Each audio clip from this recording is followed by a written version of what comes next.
बहुत सारे लोग कोर्सेज करके भी क्यों फेल हो जाते हैं? कभी सोचा है आपने? ई कॉमर्स का कोर्स किया, ड्रॉप शिपिंग का कोर्स किया, अमेजोन होलसेल का कोर्स किया, प्राइवेट लेवल का कोर्स किया, लेकिन still they are fail, they are not making any money. उसके पीछे सिंपल सी 5 रीजंस होती हैं।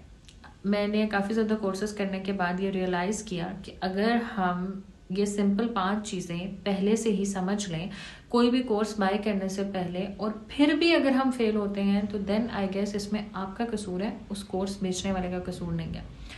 नंबर 1 थिंग इज कि जो बंदा आपको कोर्स बेच रहा है, आप सबसे पहले उसके साथ एक मीटिंग करें, उससे आप बात करें, फ़ोन पे बात करें, ठीक है? आप उसका कोर्स लेने के लिए जा रहे हैं, आप अपने सवालों की लिस्ट बनाएं। आपके कोई 5-10 सवाल ऐसे होने चाहिए जो कि आपको पता हो कि भाई मैं इस बंदे का कोर्स लेने के लिए जा रहा हूँ तो मुझे इनके आंसर्स चाहिए। अब वो मुख्तलिफ किस्म के सवाल हो सकते हैं, ठीक है, लेकिन मेरे हिसाब से वो सवाल कुछ इस तरह के होने चाहिए कि आप मुझे क्या सिखाएंगे, क्या वैल्यू आप मुझे देंगे, और आपने वो बातें नोट करनी है जो वो आपको बताएं कि भाई हम आपको ये सिखाएंगे, हम आपको ये बताएंगे।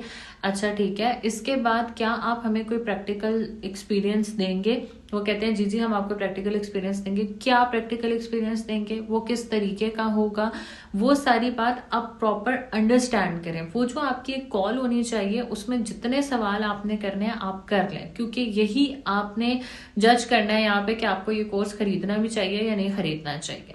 अगर वो बंदा आपके सारे के सारे सवालों के जवाब आपको बिल्कुल 100% सही दे रहा है तो फिर आप नेक्स्ट स्टेप के ऊपर जाएं। नेक्स्ट स्टेप आपका ये होना चाहिए कि भाई आपकी जो फीस है जो आप हमसे ले रहे हैं, क्या इसकी कोई रिफंड पॉलिसी होगी या नहीं होगी?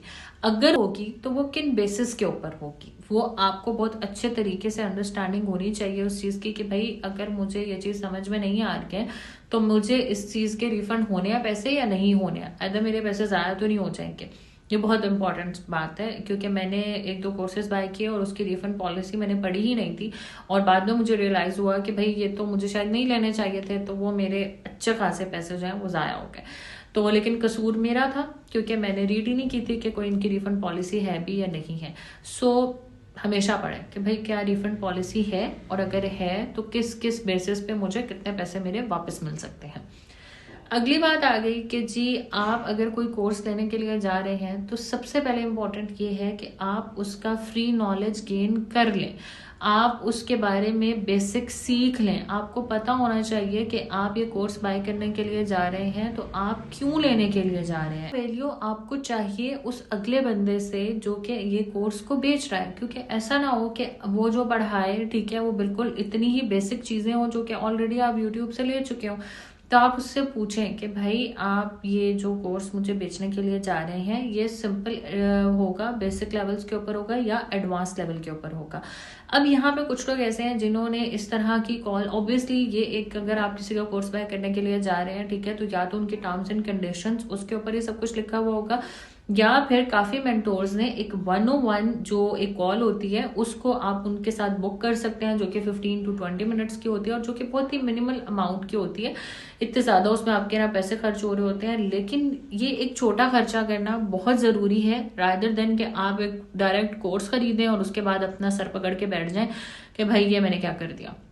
सो प्लीज एक इनिशियल कॉल बुक करें और उसके बाद कोर्स खरीदें। Thank you so much.